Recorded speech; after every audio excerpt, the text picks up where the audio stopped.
She had already stolen everything in the neighborhood, but now she decided that my artisanal coffee was hers too.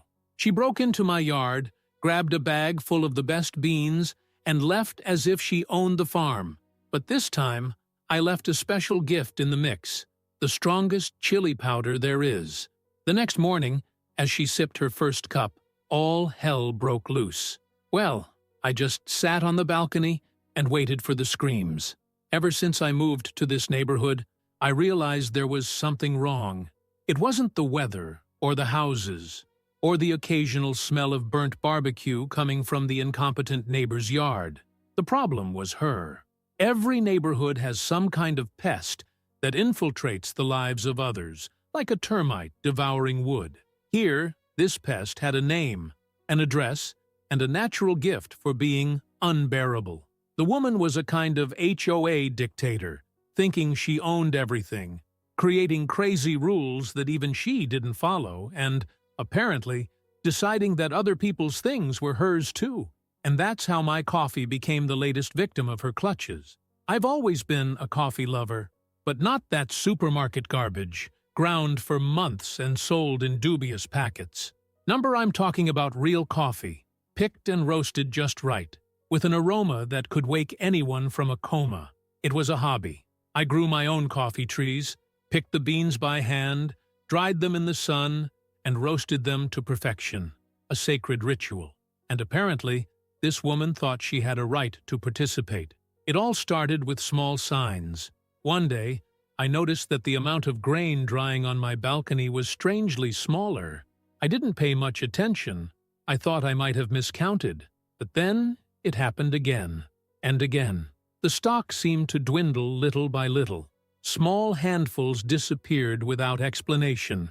Until, one day, I caught the act. I was in the kitchen, eating my breakfast, when I saw a strange movement through the corner of the window. A silhouette sneaked through my fence, crouched down next to the sacks of grain, and stuffed a handful into a cloth bag. I was in shock for a good few seconds. The woman was stealing from me. No hurry, without fear, as if she were picking apples in a public orchard. When she realized I'd seen her, she made a ridiculous gesture with her hand, something between a nod and a "it's no big deal," and just walked away. He didn't even try to cover it up. It was at that moment that my patience ran out. I could have confronted him. I could have thrown a tantrum and demanded that she stop. But no, that would have been too easy. If she wanted to steal my coffee, then I was going to make sure that her next cup was an unforgettable experience. Knowing that this woman was stealing my coffee was annoying enough, but what really made me furious was her audacity. She didn't even try to disguise it. She didn't even bother to pretend that she'd taken it by mistake, or that she'd wanted to ask first. She just walked into my yard and took what she wanted, as if she were a queen taxing her subjects. Well, if she wanted to act like she owned the plantation, then I was going to make her feel part of the harvest. And that's when I had the idea. I went to the pantry and started tinkering with the spices. The plan had to be simple but effective. I wanted something that wouldn't arouse suspicion, but which, at the right moment, would turn her breakfast experience into a real horror show. And the answer was right there on the shelf: cayenne pepper powder. For those who don't know, cayenne pepper is no joke. Not only is it strong, but it spreads throughout your mouth in seconds. A pinch makes any food look like molten lava. Now imagine a generous dose mixed with ground coffee. With a smile on my face, I prepared a small, special batch and left it drying in the same place as always. Now, all I had to do was wait, and I didn't have to wait long. The next morning, I woke up early and peered out of the window, waiting for the coffee thief to make her morning visit. And there she was, impeccable hair, a casual madam's outfit, that posture of someone who doesn't have a shred of guilt in her life. She entered my yard as if it were a walk in the park, grabbed a handful of the freshly roasted beans, and walked calmly back to the house, without even looking around. If she had known what awaited her, she would at least have left a will. Now, all she had to do was wait for tragedy to strike. It didn't even take an hour. I was sitting on the veranda, drinking my real coffee, when I heard the first scream. It was a strangled sound, something between a choke and a scream of horror. Then came the sounds of rushing footsteps, furniture dragging, and a dry thud, as if someone had knocked something over in the kitchen. Ah, the coffee has hit. The scene that followed was better than any comedy movie. The door to her house burst open, and she appeared in desperation, running into the garden as if she were trying to escape from a fire. Her face was red, her eyes wide, and her mouth open in absolute despair. She was coughing, choking, shaking her face frantically as if that would relieve the sensation of having ingested a cup of liquid fire. And then came the icing on the cake. The woman ran over to the garden hose, turned it on full blast, and shoved her face straight into the water. I swear I nearly choked on my own coffee from laughing so hard. The neighborhood was in shock. Some people stopped to look, others pretended not to see, but nobody asked anything, because, after all, nobody there liked her. She stood there for a while, taking an impromptu shower of despair, until she finally walked away, soaked and panting, looking around as if trying to find out who was responsible for it. And that's when our gazes met. Me, sitting calmly on my balcony, holding my cup of coffee. She, looking like a wet dog after a nuclear disaster. Her expression was priceless. I just raised my mug, made a little toast in the air, and took a sip of my coffee. The good coffee. Real coffee. Coffee without pepper. Now it remained to be seen whether she would have the nerve to try to get even. If she had any sense at all, she would have accepted defeat, got on with her life, and learned that stealing other people's coffee can end in spontaneous combustion. But no, that kind of person doesn't know how to lose. She couldn't just admit that she'd fucked up. She had to get revenge. And I found that out the hard way. After the pepper incident, Karen disappeared for a few days. No scandal in the street, no complaints about HOA rules, no ghostly presence hanging around my yard. But I knew it was just the quiet before the storm. And the storm came. One fine morning, I went downstairs to make my coffee and smelled something strange in the kitchen. A familiar smell, but one that shouldn't be there. The smell of burning. I immediately went to the place where I kept my beans, and then I saw the disaster. Someone had poured water all over my stash. My coffee was destroyed. The only thing worse than a thief is a vindictive, dumb thief. It was obvious that it was her. After having her mouth turned into hell by my little trap, she decided that the best way to get revenge was to sabotage my favorite thing. Except that she forgot one small detail. I'm not the type to take the heat. She wanted to play dirty? Fine. So let's see who survives in the end. Revenge had to be surgical. This time, I couldn't just wait for her to screw herself. Now, I had to make sure the lesson was final. And that's when the perfect idea came to me. A memory came to mind.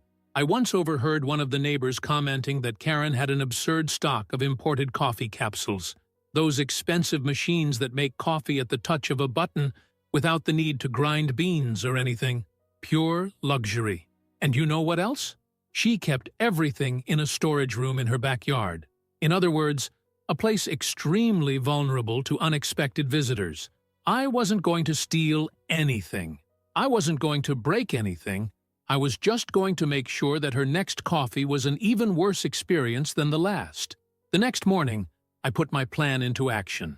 I waited until all the lights in her house had gone out, and then, with all the care in the world, I discreetly jumped over the fence and went to the storage room. The door had no lock. A thief's confidence is always his biggest mistake. I went in and saw the exact scene I was expecting. Piles and piles of coffee capsules, organized as if they were gold bars. I took a few, opened them carefully, and worked my magic. Remember the cayenne pepper I used in the ground coffee? Forget it. Now I wanted the experience to be even more intense. This time, I used pure ghost pepper extract.